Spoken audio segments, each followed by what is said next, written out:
Hola amigos, cuando hablamos de activos financieros, nos olvidamos que a veces el principal activo que existe no es el oro, sino el potencial humano, que es capaz de sobreponerse a todos los obstáculos para buscar su supervivencia y la de su especie, y además ser feliz y espiritual. Dicho potencial conduce a la autorrealización y a las experiencias cumbre. Artículo de opinión. Experiencias cumbre. El término fue acuñado por Abraham Maslow. Es un momento de máxima felicidad y plenitud. Otros hablan de teofanía, epifanía o iluminación. Carl Gustav Jung lo llamó experiencia luminosa. En un estado de flujo se pierde el sentido del tiempo. Todos buscamos la felicidad y evitamos el sufrimiento. El problema es que no siempre acertamos en los medios. La psicología humanista trabaja en la autorrealización. La experiencia meseta más tranquila es la meditación. Aldous Huxley habló de una filosofía perenne universal. William James estudió las variedades de la experiencia religiosa. Swami Vivekananda introdujo en Occidente la espiritualidad universal. Dijo que nadie puede ser verdaderamente libre hasta que lo seamos todos. El deseo de salvación personal está supeditado a la salvación del prójimo. Paramahamsa Yogananda enseñó la necesidad de una experiencia directa. El movimiento del potencial humano busca estados superiores de conciencia. Cada religión proporciona su propia interpretación parcial de la verdad universal. Están haciendo una nueva espiritualidad sin dogmas, muy propia de la era de Acuario.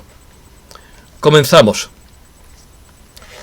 Todo el mundo lo busca, consciente o inconscientemente, pero nadie sabe lo que es ni cómo llegar a ello exactamente. Se busca por medios lícitos como el deporte, por medios ilícitos como las drogas o mediante técnicas espirituales como el yoga o la meditación. Los caminos son infinitos, pero el objetivo de todo ser es buscar la felicidad y evitar el sufrimiento. Y en eso estamos todos de acuerdo, aunque algunos no estén dispuestos a pagar el precio para llegar a ello, porque se requiere un trabajo interno. A veces aparece por sorpresa y se esfuma con rapidez, porque le gusta jugar al escondite como a los niños. Según Mateo Sol, existe un estado particular de conciencia que puede cambiar tu vida para siempre. Este momento sagrado se puede describir como extasiado, en el sentido de que su conexión con la vida se expande significativamente. En este estado profundo del ser, sientes que la vida está llena de belleza y santidad. Sin embargo, este sentimiento no es subjetivo, sino que es un fenómeno objetivo que está fuera de tu ser personal. Una vez hallé un joven riendo de felicidad tirado en plena calle como si fuera un borracho, porque no podía mantenerse en pie por su felicidad, y su alegría era contagiosa. Pero no había bebido, sino que había encontrado la liberación y probablemente no había leído ningún libro. La psicología humanista la llama experiencia cumbre o experiencia pico, pero Carl Gustav Jung la llamó experiencia luminosa. Otros hablan de teofanía o epifanía. Una experiencia cumbre es un estado alterado de conciencia caracterizado por la euforia, que a menudo logran los seres humanos que se autorrealizan. Es una sensación profunda de paz y alegría, inmensa felicidad, coherencia y una armonía interna imperturbable. Pero lo que importa sobre todo es la perdurabilidad de un estado de conciencia superior a lo comúnmente vivido. Descripción. El concepto fue desarrollado originalmente por Abraham Maslow en 1964, quien describe las experiencias cumbre como experiencias raras, emocionantes, oceánicas, profundamente conmovedoras, estimulantes y elevadas que generan una forma avanzada de percibir la realidad y son incluso místicas y mágicas en su efecto sobre el experimentador. Hay varias características únicas de una experiencia cumbre, pero cada elemento se percibe en conjunto de una manera holística que crea el momento de alcanzar el máximo potencial. Las experiencias pico pueden variar desde actividades simples hasta eventos intensos. Sin embargo, no se trata necesariamente de cuál sea la actividad, sino del sentimiento de éxtasis y felicidad que se experimenta durante ella. Los psicólogos humanistas postulan que todas las personas tienen un intenso deseo de realizar completamente su potencial, para alcanzar un nivel de autorrealización. ¿Quién no lo tiene? Para probar que los seres humanos no solamente reaccionan ciegamente a las situaciones, sino que tratan de realizar una tarea mayor, Maslow estudió mentalmente a individuos saludables en lugar de a personas con serios problemas psicológicos. Esto le proporcionó información para su teoría de que la gente vive experiencias cumbre, momentos sublimes en la vida en los que el individuo está en armonía consigo mismo y con su entorno. Desde la perspectiva de Maslow, las personas autorrealizadas pueden vivir muchas experiencias cumbre durante el día, mientras que otras tienen esas experiencias con menor frecuencia. Se denomina psicología humanista a un movimiento de la psicología científica oficial que surge en el siglo XX y se desarrolla fundamentalmente en la década de los años 50 y 60. Nace en Estados Unidos con el lanzamiento del manifiesto Buchenthal, como reacción al psicoanálisis y al conductismo más ortodoxo que imperaba en la práctica psicoterapéutica de aquel entonces y que todavía impera excesivamente en los estudios de psicología, a mi juicio. Abraham Maslow. Las experiencias cumbres fueron descritas originalmente por el psicólogo Abraham Maslow como momentos de máxima felicidad y plenitud. En su obra de 1964, Religiones, Valores y Experiencias Cumbres. Hasta cierto punto, el término representa el intento de Maslow de denominar a aquellas experiencias que generalmente han sido identificadas como experiencias religiosas y cuyos orígenes, por implicación, se han considerado sobrenaturales. Maslow creía que el origen, el núcleo y la esencia de toda alta religión conocida era la iluminación, la revelación o el éxtasis privado, solitario y personal de algún profeta o vidente sumamente sensible. Pero esto se está democratizando como todo. Se está popularizando, afortunadamente. Según Maslow, las emociones que a menudo se informan en una experiencia cumbre incluyen asombro, reverencia, humildad, entrega e incluso adoración ante la grandeza de la experiencia. Y la realidad se percibe como verdad, bondad, belleza, plenitud, vitalidad, singularidad, perfección, justicia, sencillez, riqueza sin esfuerzo, alegría y autosuficiencia.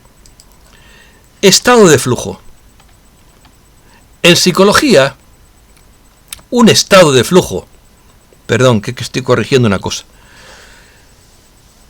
Un estado de flujo también conocido coloquialmente como estar en la zona, es el estado mental en el que una persona que realiza alguna actividad está completamente inmersa en un sentimiento de concentración energizada, participación total y disfrute en el proceso de la actividad. En España lo decimos estar bien enrollado. En esencia, el flujo se caracteriza por la completa absorción en lo que uno hace y una transformación resultante en el sentido del tiempo. En tradiciones yógicas como el Raya Yoga, se hace referencia a un estado de fluidez en la práctica de Samyana, una absorción mental en el objeto de la meditación, que lo explica muy bien mi ex profesor de yoga, Ramiro Calle. Los místicos chinos llaman al estado de flujo con el Tao Wu Wei. La autorrealización es un concepto desarrollado por Abraham Maslow que se caracteriza por convertirse en todo lo que se quiere y puede ser, maximizando su potencial. Un fenómeno común que experimentan muchas personas autorrealizadas se llama flujo, como hemos dicho. El flujo se ha descrito como un estado mental cuando uno está utilizando todo su potencial, completamente inmerso en su actividad actual y por lo tanto no es consciente del tiempo o de cualquier otra cosa. Las personas autorrealizadas a menudo experimentan flujo, así como experiencias máximas. Abraham Maslow considera que la experiencia cumbre es uno de los objetivos más importantes de la vida, ya que es una indicación de autorrealización. Este momento de sentir total y completamente el verdadero yo hace que la experiencia cumbre sea un componente esencial de la identidad. Las secuelas de la experiencia cumbre hacen que el individuo se vea a sí mismo y al mundo de una manera nueva. Se ve a sí mismo de manera más positiva, ve la vida como valiosa y significativa, y lo más importante, busca repetir la experiencia. La experiencia cumbre es una exhibición del énfasis de Maslow en la búsqueda del crecimiento positivo, maximizando el potencial como el verdadero objetivo de la existencia humana. Y yo añado, el que ha probado la miel una vez en su vida quiere volver a probarla. No una vez, sino todas las veces que puede. Meditación. Maslow también reconoció un fenómeno relacionado pero distinto de la experiencia meseta, típica de la meditación. Ya no hablamos de cumbre sino de meseta. Escribió: esto es sereno y tranquilo en lugar de una respuesta emocional, climática y autónoma, conmovedora a lo milagroso, lo asombroso, lo sacralizado, lo unitivo, los valores. Hasta donde puedo decir ahora, sigue diciendo Maslow, la experiencia del altiplano siempre tiene un elemento noético y cognitivo, lo que no siempre es cierto para las experiencias cumbre, que pueden ser pura y exclusivamente emocionales. Es mucho más voluntario que las experiencias cumbre. Uno puede aprender a ver de esta manera unitiva casi a voluntad. Entonces se convierte en un testimonio, una apreciación, lo que podríamos llamar una serena felicidad cognitiva. Los que practican el tantra yoga sexual, que no es mi especialidad, hablan de un orgasmo valle frente al orgasmo cumbre comúnmente conocido, que se parece mucho a la meditación, pero no es necesario seguir este camino para estar iluminado. La meditación es una práctica en la que el individuo usa una técnica como la atención plena o enfocar la mente en un objeto, pensamiento o actividad en particular para entrenar la atención y la conciencia. y lograr un estado mentalmente claro y emocionalmente tranquilo y estable. La meditación se practica en numerosas tradiciones religiosas.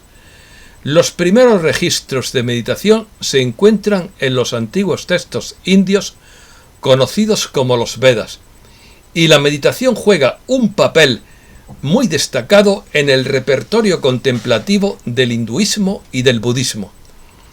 Desde el siglo XIX, las técnicas de meditación asiáticas se han extendido a otras culturas donde también han encontrado aplicación en conceptos no espirituales como los negocios y la salud, aunque no es el objetivo primordial de estas técnicas. El objetivo primordial es lo más importante de todo, que es ser feliz. La meditación puede reducir significativamente el estrés, la ansiedad, la depresión y el dolor, y mejorar la paz, la percepción, el autoconcepto y el bienestar. Se están realizando investigaciones para comprender mejor los efectos de la meditación en la salud psicológica, neurológica y cardiovascular y en otras áreas. Es bueno para todo. Dentro de los estados alterados de conciencia, se habla también de la experiencia extracorporal, que es la sensación de estar flotando en el aire proyectado fuera del cuerpo. En algunos casos, el sujeto puede experimentar la autoscopia, es decir, la posibilidad de ver el propio cuerpo desde el punto de vista de un observador externo, o incluso poder proyectarse a otros lugares. También existe la exteriorización, que es un estado de conciencia liberado cuando el alma se instala permanentemente a 1 metro detrás de la cabeza, de lo que habló Ron Hubbard, lo que produce una expansión del ser y libera del sufrimiento. Esto es diferente de la proyección astral. Y el ser exteriorizado se representa en las pinturas religiosas como la aureola de los santos. La proyección astral, que es otra cosa, o desdoblamiento astral, es un tipo de experiencia subjetiva por la cual muchas personas dicen haber experimentado una separación, desdoblamiento de lo que se llama el cuerpo astral o cuerpo sutil del cuerpo físico. El mismo fenómeno recibe varias denominaciones distintas, entre las que se encuentran desdoblamiento astral, proyección astral, viaje astral, desdoblamiento corporal, proyección de la conciencia, entre otros, como visión remota. Pero yo personalmente no aconsejo el viaje astral, dirigido. Ya bastante viajamos en el astral durante el estado de sueño y aprendemos mucho de estos viajes. Potencial humano. El movimiento del potencial humano, Human Potential Movement, nació en el seno de las contraculturas en Estados Unidos en los años 60 y se funda en torno a la idea de que los recursos psicológicos y espirituales de los estados superiores de conciencia o los que se presentan en experiencias trascendentes son poco o nada explotados por los seres humanos, o sea, que son múltiples las interacciones entre el cuerpo y el espíritu y los individuos por lo general prestan poco atención a ellas, por lo que se desaprovecha este potencial.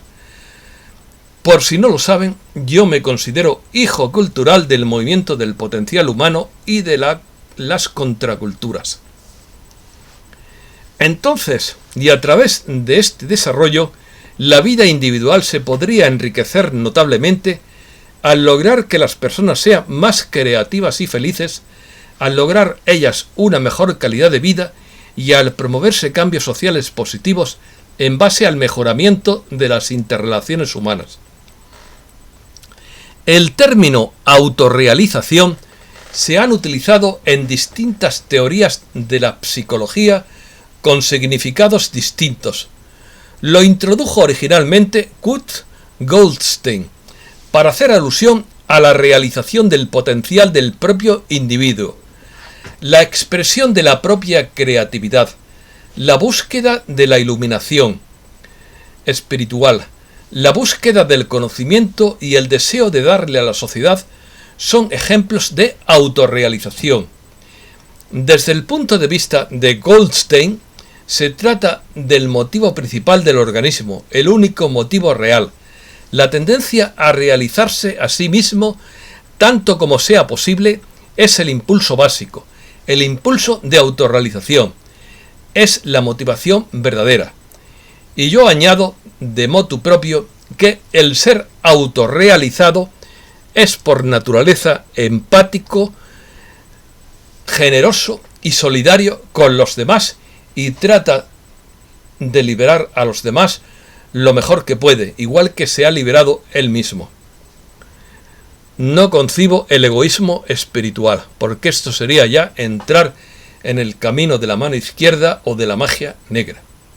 El ser espiritual es de modo natural, generoso, empático, un encanto de persona, un ángel, vamos. Filosofía perenne. Según la filosofía perenne, las experiencias místicas en todas las religiones son esencialmente las mismas. Supone que muchas, si no todas las grandes religiones del mundo, han surgido en torno a las enseñanzas de los místicos, incluidos Buda, Jesús, Lao Tse y Krishna. También ve la mayoría de las tradiciones religiosas que describen la experiencia mística fundamental, al menos esotéricamente. El término fue popularizado a mediados del siglo XX por Aldous Huxley, quien estuvo profundamente influenciado por el Neovedanta y el universalismo de Swami Vivekananda, discípulo de Ramakrishna, que pertenecía a una rama del Vedanta que sostiene que nadie puede ser verdaderamente libre hasta que lo seamos todos nosotros. Incluso el deseo de salvación personal tiene que estar superditado, pues el trabajo incansable por la salvación del prójimo, que es la marca verdadera de la iluminación y del concepto de persona iluminada. Claro, yo me considero hijo espiritual también de la filosofía perenne. Por supuesto leí el libro y lo releí muchas veces, el libro de Huxley sobre filosofía perenne. En su libro de 1945, The Perennial Philosophy, Huxley describió la filosofía perenne como la metafísica que reconoce una realidad divina sustancial al mundo de las cosas y de las vidas y de las mentes. La psicología que encuentra en el alma algo semejante o incluso idéntico a la realidad divina. La ética que sitúa el fin último del hombre en el conocimiento del fundamento inmanente y trascendente de todo ser. La cosa es inmemorial y universal. El término filosofía perenne no fue acuñado por Aldous Huxley, sino por Leibniz, el autor de la famosa monadología. Swami Vivekananda. Yo no sería el que soy sin haber leído a Swami Vivekananda y haberme inspirado muchísimo, entre otros autores. Sri Aurobindo consideraba a Vivekananda como su mentor espiritual y dijo: Vivekananda fue un alma impetuosa como ninguna, un león entre los hombres, pero las obras que nos legó son inconmensurables para nuestra impresión de su poder creativo y su energía. Percibimos su influencia actuando todavía de forma gigantesca, sin saber bien cómo ni dónde, en algo que todavía no está formado, algo leonino, grande, intuitivo, ennoblecedor, que ha entrado en el alma de la India. Cuando yo estuve en Calcuta, lo primero que hice fue visitar la casa donde vivió Vivekananda. J.H. Wright, profesor de griego en la Universidad de Harvard, animó a Vivekananda a representar el hinduismo en el Parlamento Mundial de las Religiones de Chicago de 1893. Cuando el Swami expresó sus reservas humildemente, diciendo que no tenía ninguna credencial, el profesor respondió: pedirle credenciales al Swami es como preguntarle al sol sobre su derecho a brillar. Escribió una carta recomendando a Vivekananda al presidente del Comité de Selección de Delegados, diciendo: este hombre sabe más que todos nuestros doctos profesores juntos. Vivekananda fue muy bien recibido en el Parlamento Mundial de las Religiones de Chicago, donde dio una serie de conferencias que luego se resumió en libros. Y por supuesto, yo me leí esos libros y me conmocionaron positivamente, claro está. La audiencia se levantó del asiento y le ofreció un caluroso aplauso de 2 minutos al comenzar su discurso, con las famosas palabras hermanas y hermanos de Occidente. Cuando terminó el aplauso, el Swami empezó su discurso dando gracias a la joven nación en nombre de la orden monástica más antigua del mundo, la orden Vedanta de los Sannyasins, monjes renunciantes. ¿Por qué yo me emociono cuando hablo de esto? Porque yo he sido monje renunciante en vidas pasadas. Entonces estoy hablando de algo propio. Un periódico le describió como orador por derecho divino y sin duda la figura más grande del Parlamento. La llegada de Vivekananda a Estados Unidos ha sido identificada por muchos como el principio del interés occidental por el hinduismo, no como singularidad oriental exótica, sino como tradición religiosa y filosófica vital que puede realmente tener algo importante que aportar a Occidente. Swami Vivekananda se dirigió al Parlamento Mundial de las Religiones, celebrado conjuntamente con la Exposición Colombina Mundial. Su éxito sin precedente abrió el camino para el diálogo entre las religiones de Oriente y Occidente. Hubo un pequeño incidente durante la visita de Vivekananda a Estados Unidos. Una señora estadounidense, impresionada por los pensamientos del Swami, se le acercó y le dijo, entre comillas: necesito un hijo de usted, uno que sea exactamente como usted. A lo que Swami Vivekananda respondió, entre comillas: no necesita un hijo como yo, madre. Yo mismo seré su hijo. No lo puedo remediar, pero me emociono. Respondió: yo mismo seré su hijo. Experiencia directa. Paramahansa Yogananda fue un yogi y gurú hindú precursor del yoga en Occidente, particularmente del método llamado Kriya Yoga.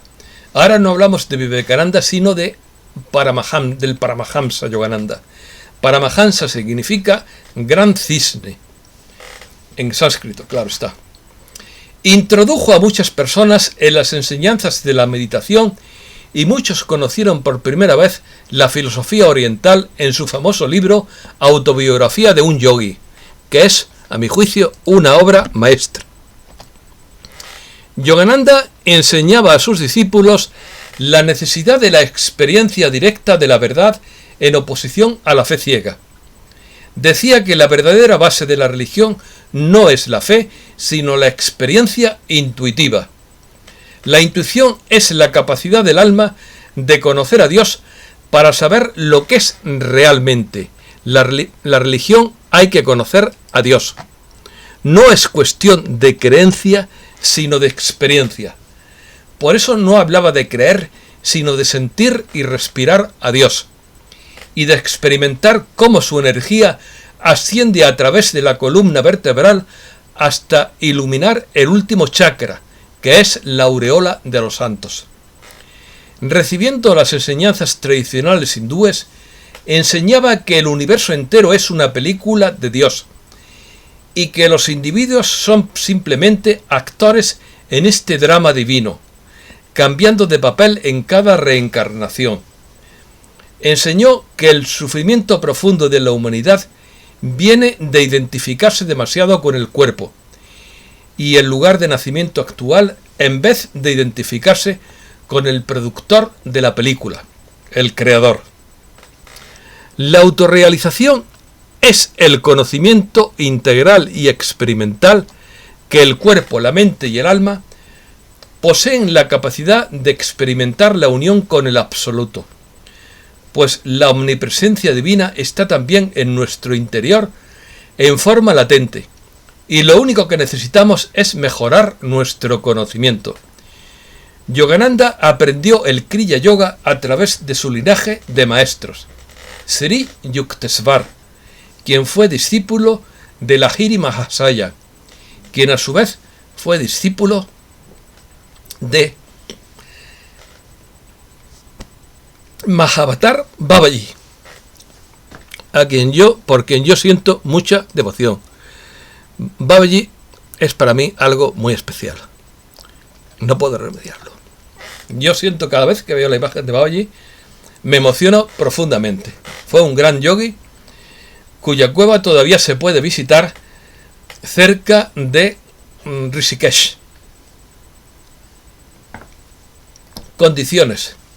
Según Aldous Huxley, para aprender la realidad, no aprender, cuidado, aprehender con H intercalada, que es asir, coger, digerir, que es mucho más que tener conocimiento como una computadora, es digerir el conocimiento. Pues bien, para aprehender la realidad divina hay que optar por cumplir ciertas condiciones, hacerse amoroso, puro de corazón y pobre de espíritu. Huxley sostiene que muy pocas personas pueden alcanzar ese estado. Aquellos que han cumplido estas condiciones han captado la verdad universal y la han interpretado, han recibido generalmente el nombre de santo, profeta, sabio o iluminado.